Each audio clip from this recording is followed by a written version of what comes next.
राजस्थान के टोंक जिले के धुआं कला गांव में एक साधारण कृषक परिवार में धन्ना जी का जन्म हुआ। उनके माता पिता रामेश्वर जी और गंगाबाई मुख्यतः कृषि और गौ पालन करते थे। धन्ना जी बचपन से सरल और भोले स्वभाव के थे, लेकिन उनके मन में भक्ति की एक अद्भुत चिंगारी छिपी हुई थी। एक बार उनके कुलगुरु पंडित त्रिलोचन जी कुछ दिनों के लिए उनके घर आए। धन्ना जी ने देखा कि पंडित जी बड़े श्रद्धा भाव से शालिग्राम भगवान की पूजा करते, भोग लगाते और फिर भोजन करते। उनके मन में भी भगवान को पाने की तीव्र इच्छा जाग उठी। धन्ना जी पंडित जी के सामने जाकर जिद करने लगे, मुझे भी ठाकुर जी चाहिए। पंडित जी ने उन्हें समझाने की बहुत कोशिश की, लेकिन भोले बालक धन्ना कहां मानने वाले थे।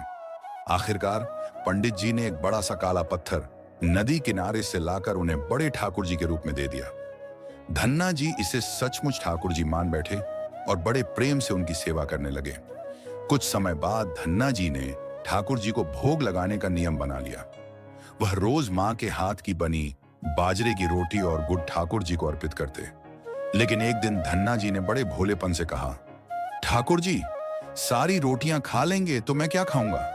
यह सुनकर भगवान श्री कृष्ण साक्षात प्रकट हुए और मुस्कुराते हुए बोले, धन्ना तुम मुझसे बहुत प्रेम करते हो तो मैं भी तुम्हारा काम करूंगा।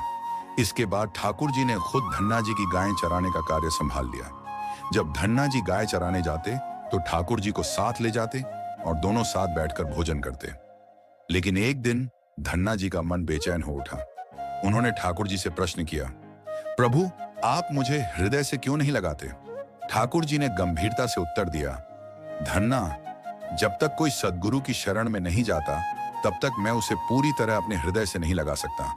धन्ना जी ने कहा, मैं तो जानता ही नहीं कि गुरु कौन होते हैं, मैं किसे अपना गुरु बनाऊं। भगवान ने मुस्कुराते हुए कहा, काशी में जगत गुरु श्री रामानंदाचार्य जी हैं, तुम उनकी शरण में जाओ, वे ही तुम्हें ज्ञान देंगे और तब मैं तुम्हें अपने हृदय से लगा पाऊंगा। धन्ना जी ने भगवान के कहे अनुसार काशी जाकर श्री रामानंदाचार्य जी की शरण ग्रहण की।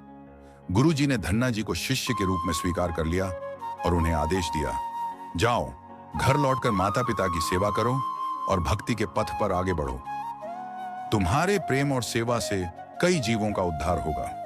धन्ना जी अपने गांव लौटे और बड़े भाव से ठाकुर जी की सेवा करने लगे। जब उन्होंने ठाकुर जी से कहा, प्रभु अब तो गुरु की शरण भी ले ली है, अब तो मुझे हृदय से लगा लीजिए।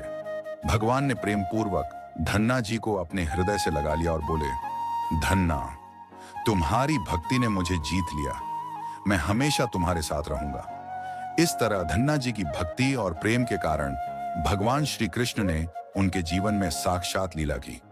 धन्ना जी का यह सरल और निस्वार्थ प्रेम आज भी भक्तों को प्रेरणा देता है कि सच्ची भक्ति से भगवान को भी प्रकट किया जा सकता है। कहानी कैसी लगी कमेंट करके जरूर बताएं।